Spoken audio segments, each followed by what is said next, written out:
Welcome to Commune, a global wellness community and online course platform featuring some of the world's greatest teachers.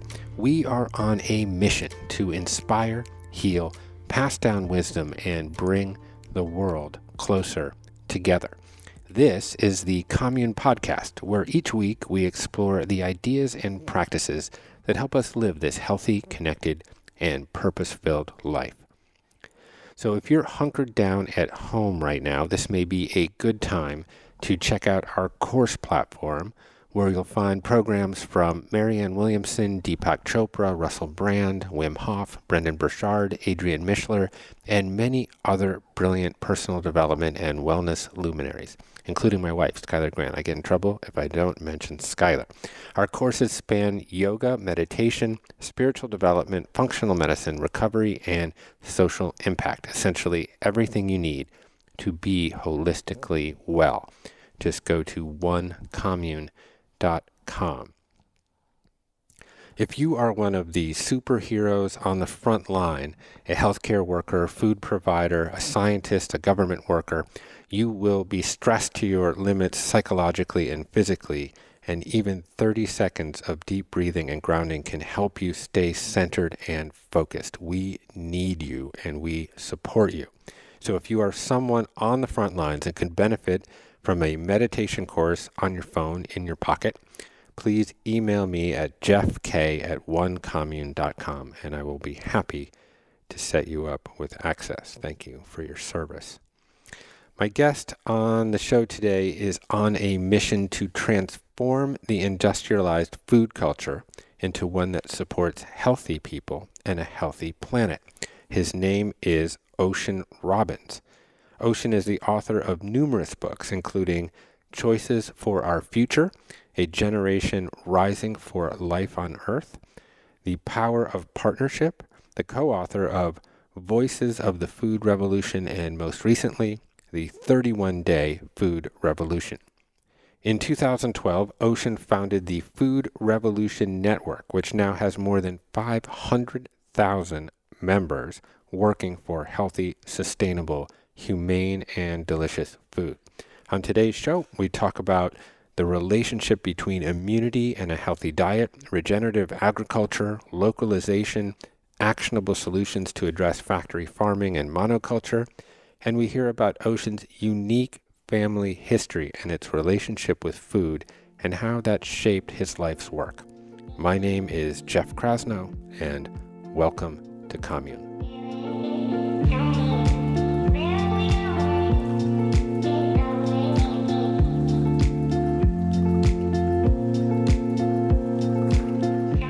My name is Ocean Robbins, and I am passionate about food, about healthy, ethical, and sustainable food. I think that we all have tremendous power with our knives and forks to vote 3 times every day for the health we want and the world we want. I think that in these times when so many of us feel overwhelmed by forces beyond our control, it is more important than ever that we do the best we can with what we have.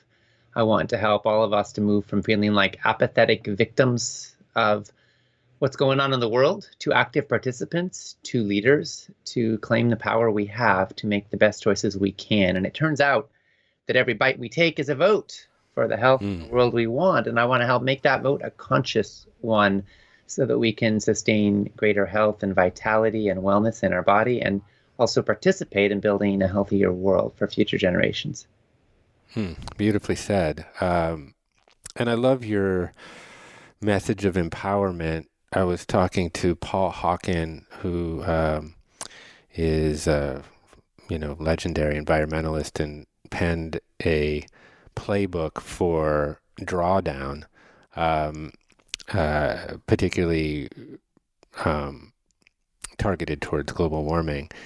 And he said, that this is not something, our human condition is not something that's happening to us, that we are active participants in it, and that we can often be sort of paralyzed in the face of the enormity of the problems. And we'll, get into what the problems are in our food industry, because they're substantial, and I don't know anyone that knows anything more about that than you do. But as a means for background, you have a legacy in food. And I wonder if you could talk a little bit about you and your family and how you grew up and how you came to this point in your life. Sure, absolutely. So my grandpa founded an ice cream company, Baskin Robbins. My dad, John, grew up with an ice cream cone-shaped swimming pool in the backyard and 31 flavors of ice cream in the freezer. He was groomed to one day join in running the family company. But when he was in his early 20s, he was offered that chance and he said no. And he walked away from a path that was practically paved with gold and ice cream to, as we jokingly say in our family, follow his own rocky road.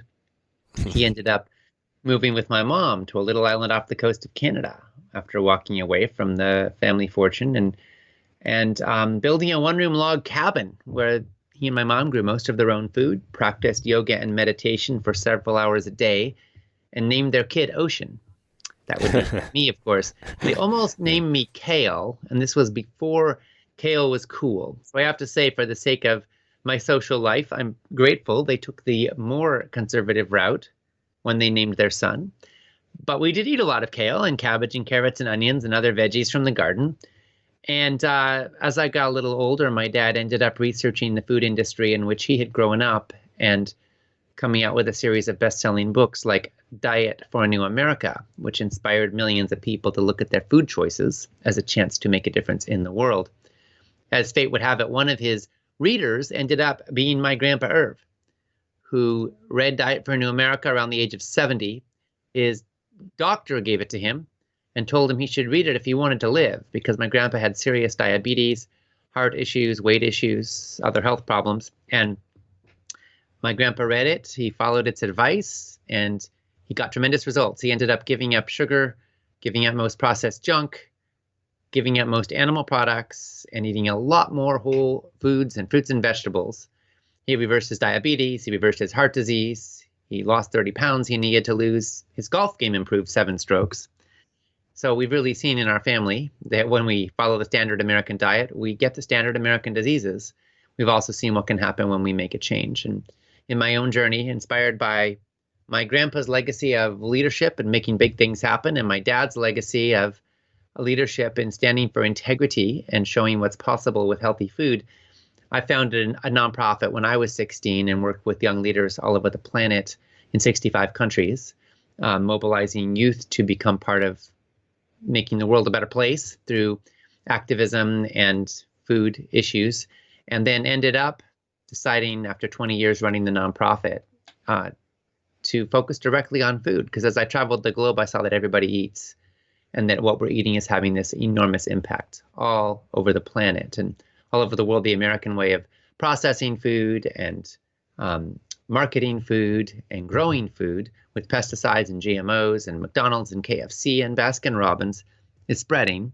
And all over the world, waistlines are expanding, hospitals are filling up, and people are getting sick with chronic illness. And by the way, in the time of COVID-19, your health has become more important than ever before, because what we now see is that heart disease and diabetes and obesity and other chronic illness are all significant risk factors for getting COVID-19 and for mortality, hospitalization, and other negative outcomes if you get it. So it becomes more important than ever to shore up your health, to reverse chronic illness now and for the long term. So I've been directing Food Revolution Network since 2012, and we've reached millions of people with our message. And we're just getting started because you know what? We still have a toxic food culture. And I believe that this is a place where we can make a real difference for our health and for our world. Yeah. Yeah, absolutely. And first, before we get into the food industry, and I'm really interested in picking your brain a little bit about how the American food industry and global food industry works. I will say I also have 3 bordering on teenage daughters. And the fact that you started this prolific nonprofit at age 16, I'm not exactly sure how that occurs. but it is incredibly impressive what you were able to do at a very, very young age. And I guess I would attribute that somewhat to your own free will. And it sounds like your parents were highly, highly influential on you as well. Well, I was a homeschooler starting at the age of 10. I used to quote Mark Twain that you can't let school interfere with your education.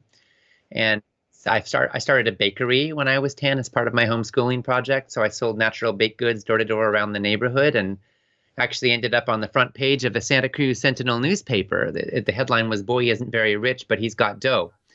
And I was selling baked goods, natural, wholesome stuff, and I learned about marketing and entrepreneurship and, budgeting and all sorts of wonderful things starting at a very young age.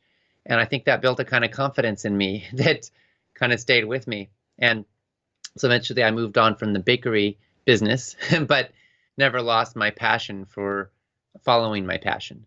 And when I was 16, I joined with a friend to found this nonprofit. And we thought really big. We actually wanted to see if we could save the world within 10 years. And I'll admit at this point, I've gotten a little more sober. I think it's going to take at least 10 more years. But no, I've never stopped asking the big questions, like how can we make the biggest difference possible? Why is there so much pain and suffering on this planet? Why are so many of us sick when we value health? Why are so many nations at war when we value peace? Why are we living so unsustainably on this planet when we care about life? Why do we torture animals in factory farms when we are human beings who have conscience and feelings and caring? In so many ways, I feel that we make choices consistently that are out of step with our own best interests. And I'm interested in illuminating those gaps and helping people bridge them with their lives so that we start acting in accord with our values, our integrity, our conscience, and our own desires for what we really want. Yeah, that's a very insightful thought and point. I've started to believe that the life of integrity is aligning your works and actions with your highest principles, regardless of external circumstances. And of course, we're going to be tested right now, like perhaps we haven't been tested in multiple generations, to be able to live in alignment with our highest principles. You said something that I saw on the internet that I think speaks to that point, is that we seem to make these trade-offs in our lives that don't serve us. Not only are they not in alignment with our highest principles, but in the end, they create a lot of misery. Yes. I think the quote, and I'll let you kind of take it from there because I'll probably butcher it, but you say something to the effect that we trade the pleasure of food, this kind of momentary pleasantness of biting into a potato chip or a cookie, for this long-term extended discomfort, sickness, and misery. And it is such a devil's bargain. Why do we do that?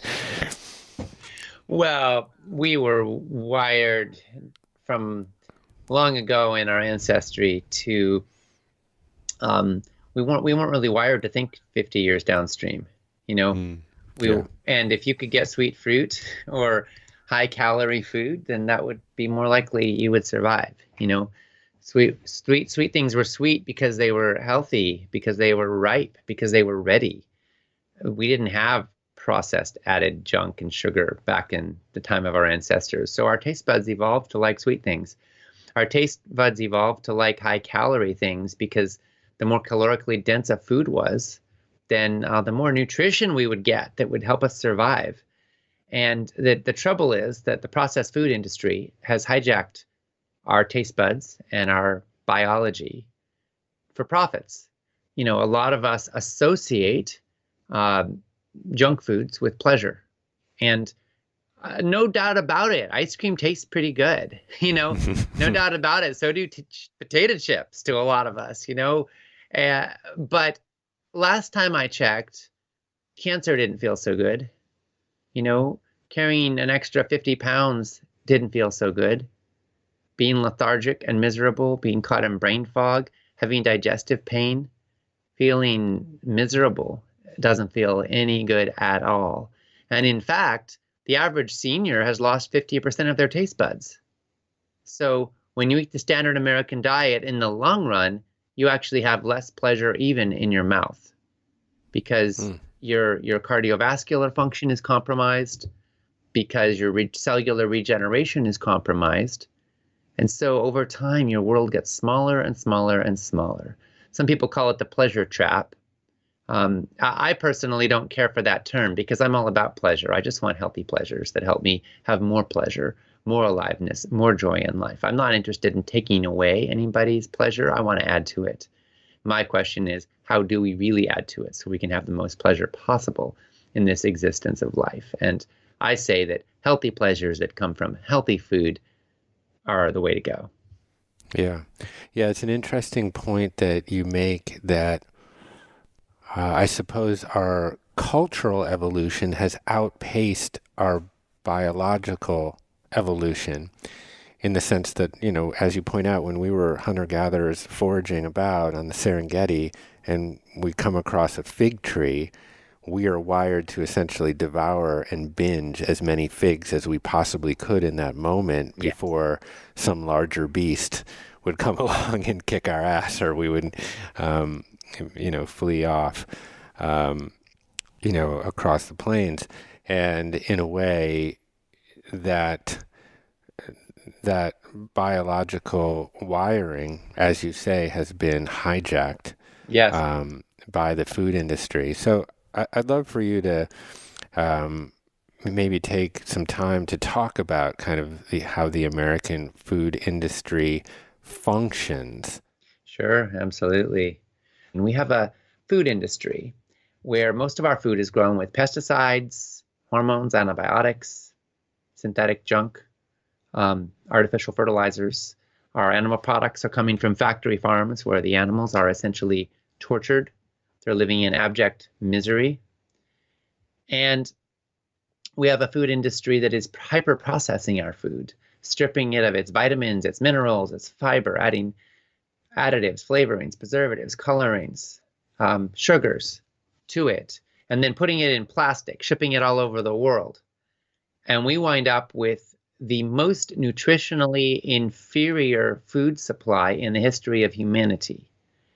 The average American right now is eating a diet that is profoundly deficient in a host of critical nutrients. Less than 5% of us get the recommended daily amount of fiber. Fiber is critical, not just to keeping you regular, but also to nourishing your microbiome. It's what the good bacteria depend on.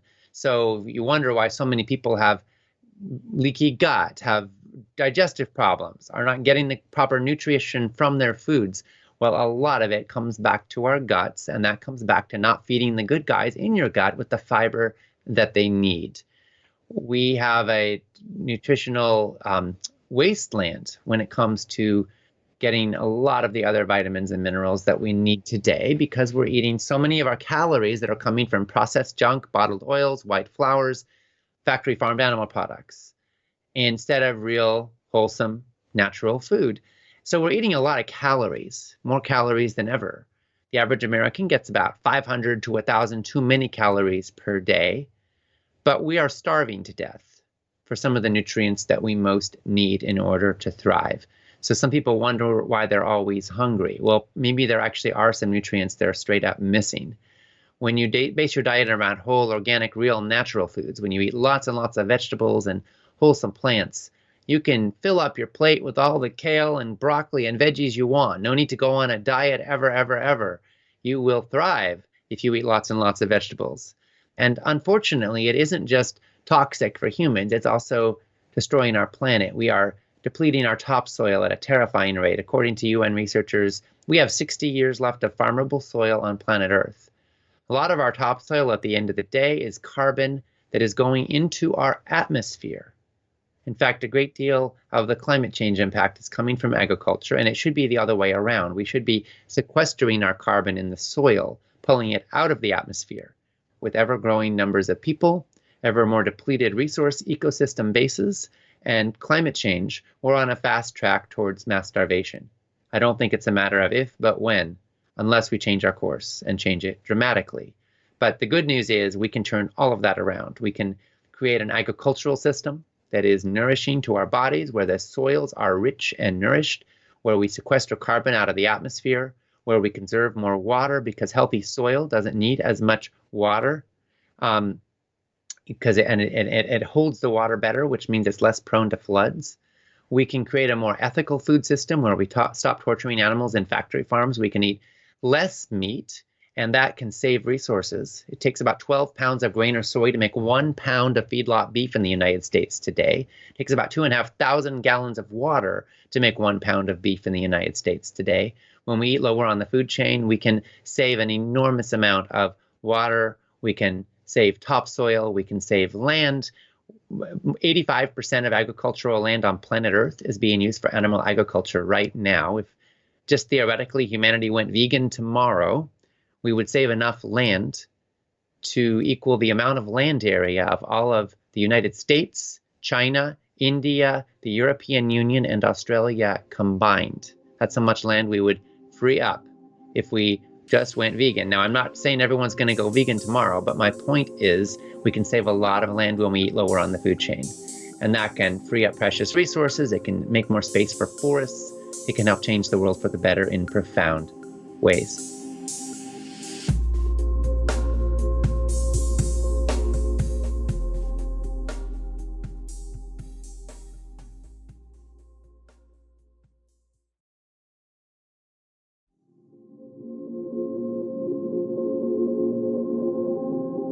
In order to instantiate some of these changes that you articulately outline, who is ultimately kind of holding the ball?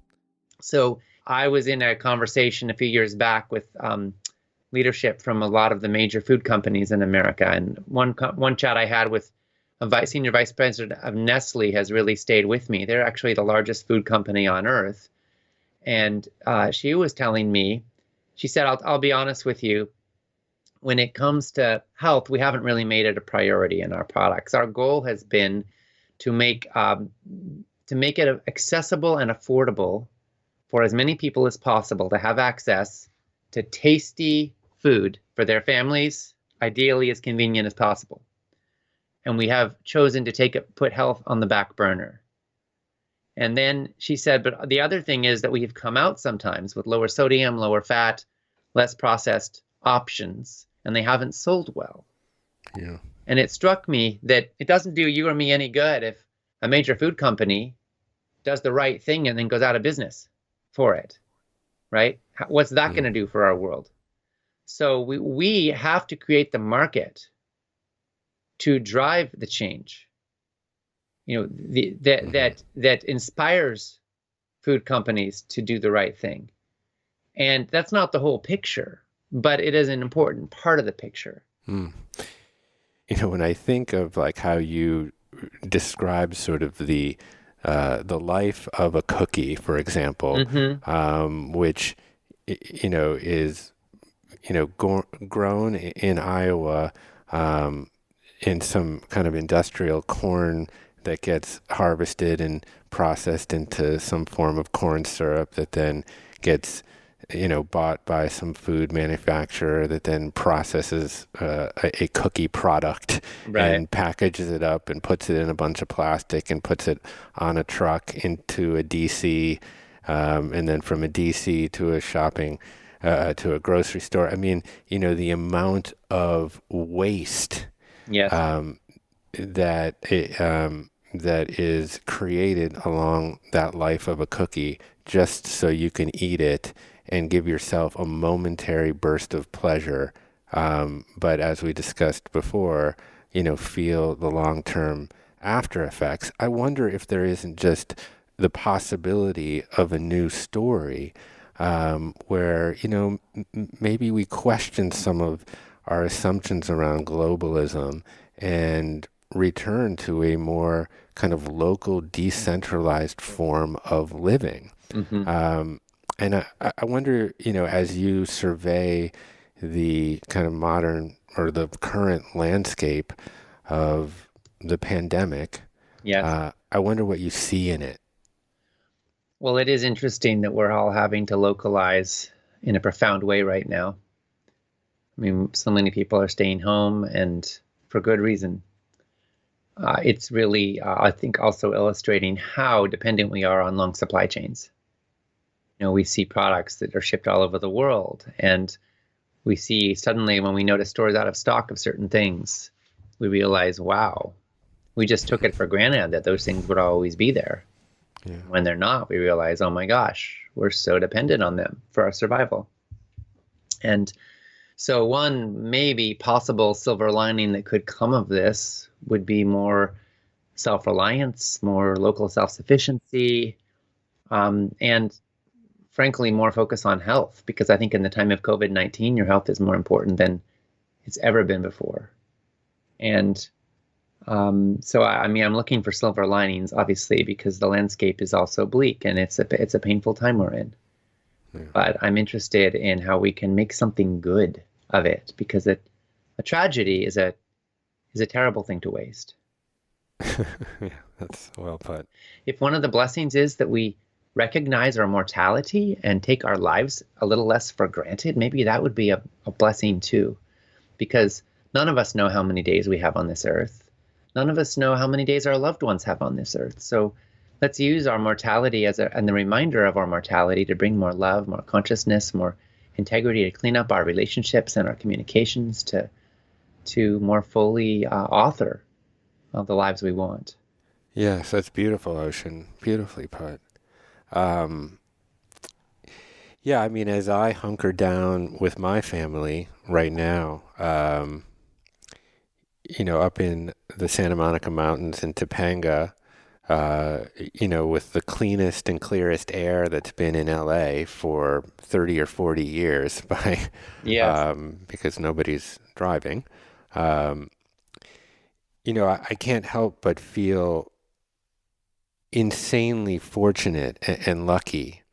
And I wonder if our current situation doesn't put the microscope on income inequality like never before. Right. And I deeply worry about that, especially over the coming months. And you can obviously see it kind of in a less acute but still incredibly serious instantiation in food. And, I've told this story before, but my kids play soccer and, they practice down in South Central in a part of LA that's not particularly affluent. And I always forget to bring snack just because Dad forgets. And so I drop them off.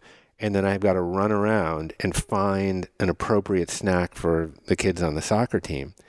And, you know what I'm finding there. It's a food desert. Sure. And so it's all cookies and chips and Doritos and, and Nutter Butters and, you can go on, candy bars and whatnot and fast food.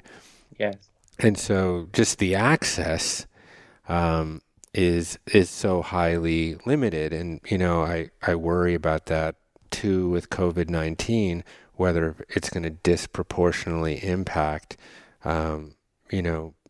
people that are less well off.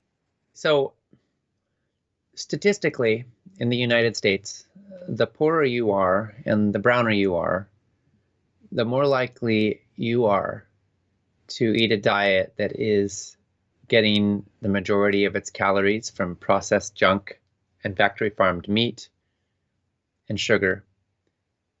And the less likely you are to get enough fruits and vegetables and fiber. Statistically, those same people are the most likely to suffer and die from chronic illness. So rates of obesity, heart disease, cancer, type 2 diabetes, even Alzheimer's are significantly higher in communities of color and in communities of lower income in the United States. There is a direct correlation, therefore, along race and class lines with some of what I consider to be the greatest injustice of our times. Because for the kids growing up in communities with food deserts, for the kids growing up not having access to the basic nutrition they need to thrive, this impacts their mental function. It impacts how they do in school. It impacts their sense of security in life.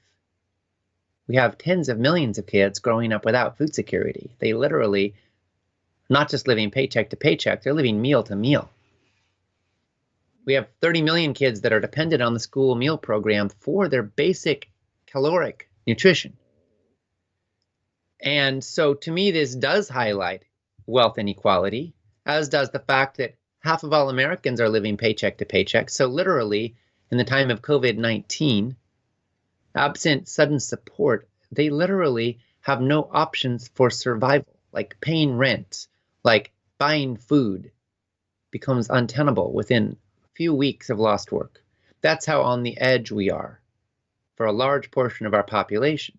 And then we've got other folks for whom maybe they're worried about their stock portfolio or, retirement, which is real, but it's a different place to live from. And when your house is on fire is not the time you tend to think about putting in a water tank or, clearing the trees so that you're not susceptible to forest fire. You're in survival mode. And a lot of people right now are in survival mode. And when you're in survival mode, when your brain is in survival mode, you're going to be more drawn to the so-called comfort foods, to the foods that provide a quick burst of calories that hit your bloodstream fast. So it becomes harder in that space to make the wise choices. And we know that toxic food is a self-fulfilling prophecy. It's a negative feedback loop where it gets harder and harder to break free. So cycles of food addiction and cycles of economic stress tend to go together. But the good news is we can do something about that. We can create positive feedback loops that turn that around. Some of the top things we could do to turn this around include serving healthier lunches in schools. Our kids should be fed healthy food. Schools are preparing them for the future. Shouldn't they be also helping not give them a lifelong foundation of addiction to junk food and clogged arteries? We could plant more school gardens and more community gardens. In fact, we could even have government support for gardens of all shapes and sizes and kinds. If the lawns of America were converted to gardens, we could grow more than 6 times the amount of fruits and vegetables currently consumed in this country. And so we could start turning lawns over. We could start growing more food for humans instead of grass to look at. And other things we could do would include shifting government subsidies. Right now in the United States, we provide tens of billions of dollars every year in subsidies for commodities crops. Essentially, we're subsidizing high fructose corn syrup, we're subsidizing white bread, we're subsidizing Twinkies. There are 14 subsidized ingredients in Twinkies. We're subsidizing factory farmed meat. And we are not subsidizing fruits, vegetables, nuts, seeds, or legumes, which are the foods that science tells us we should be eating more of. Yeah. We could double the value of the SNAP program, so-called food stamps, for fruits and vegetables. This would instantly help tens of millions of people to afford more fruits and vegetables and give them an economic incentive to eat them. Right now, 500,000 Americans do have double SNAP value for fruits and vegetables through a program called Wholesome Wave.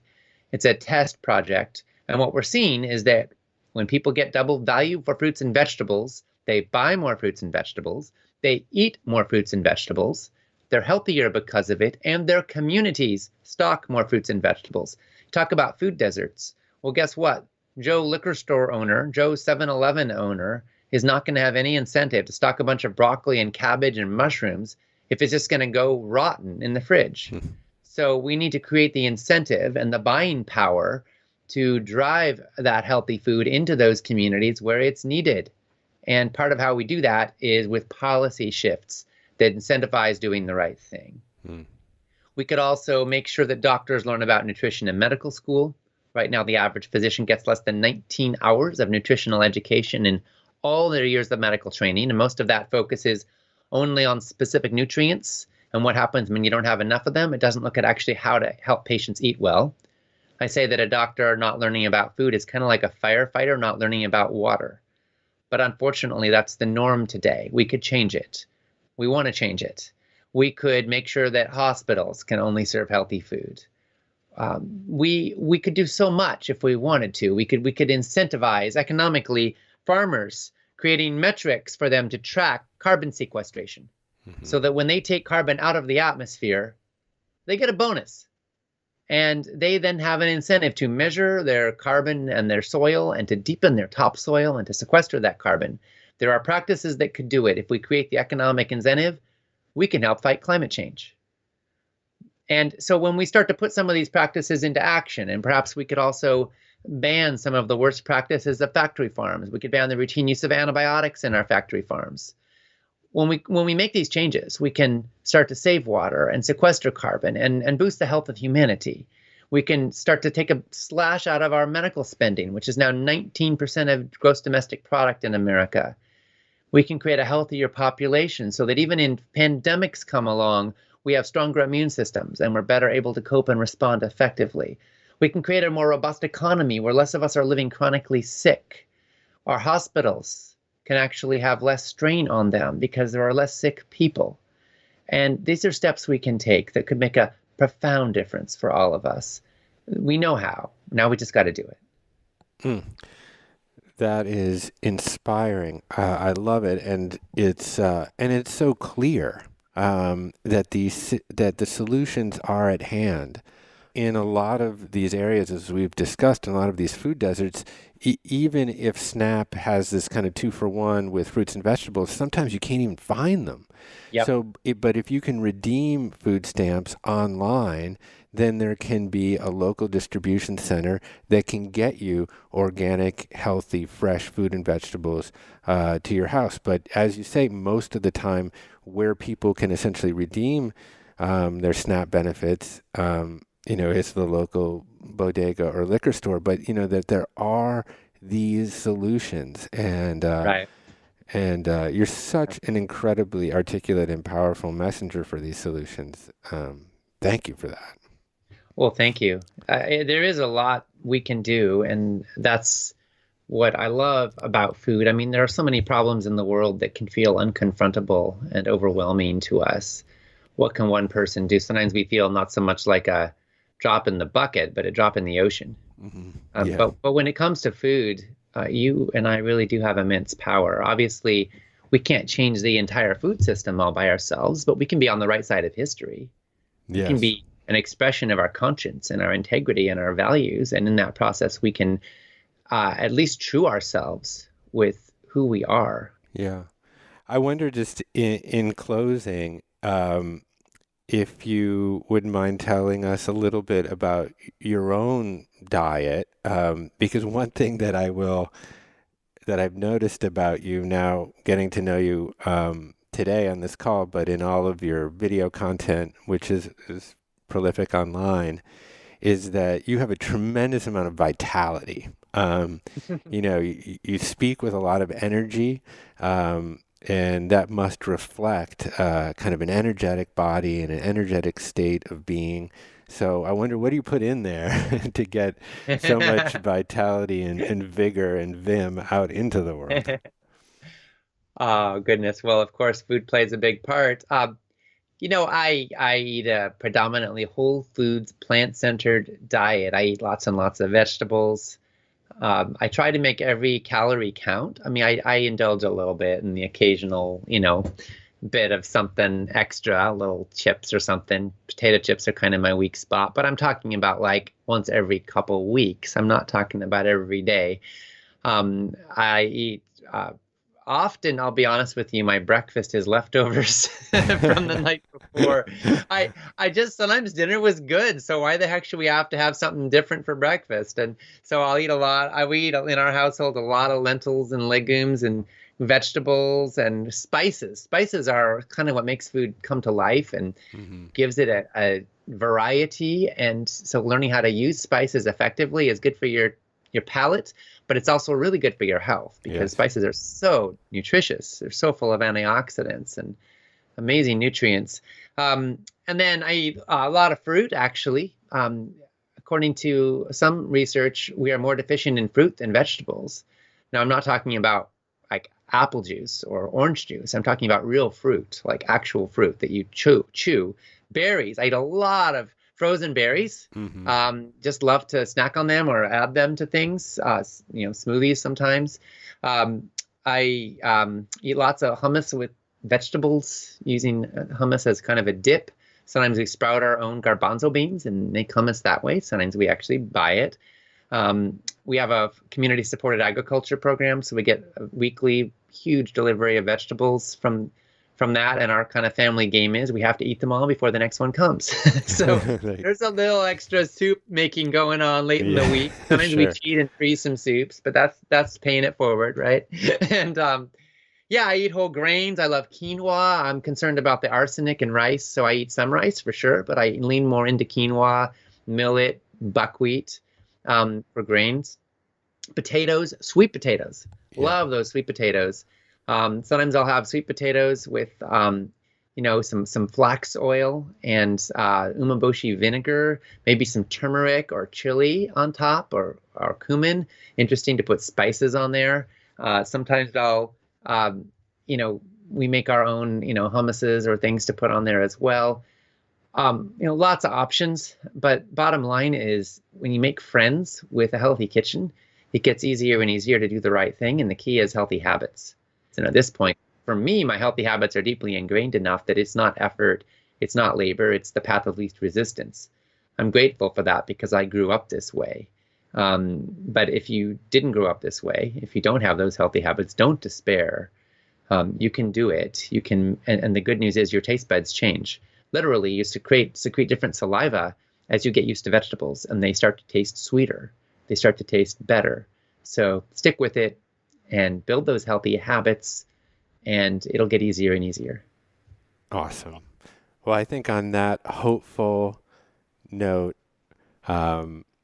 we'll conclude for today. Thank you so much for all of the information and just really for the energy that you're bringing to this food revolution, which is so central to our human story and touches really every single piece of our existence.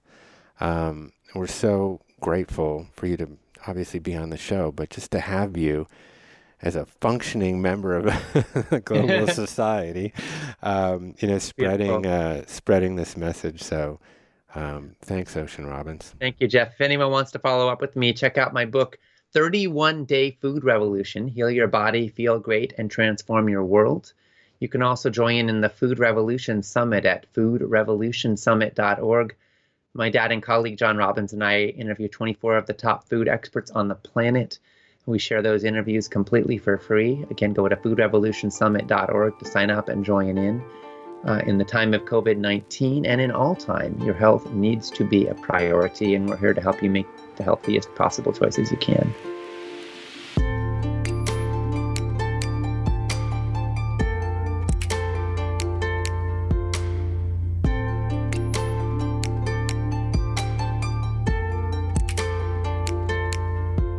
Thank you for listening to today's show. To learn more about Ocean and to join the 9th Annual Food Revolution Summit, go to foodrevolution.org. If you have any comments or questions on today's show, shoot me an email at jeffk@onecommune.com. I really appreciate hearing directly from you, and I will respond. That's all from the Commune for this week. I'm Jeff Krasno, and I'm here for you.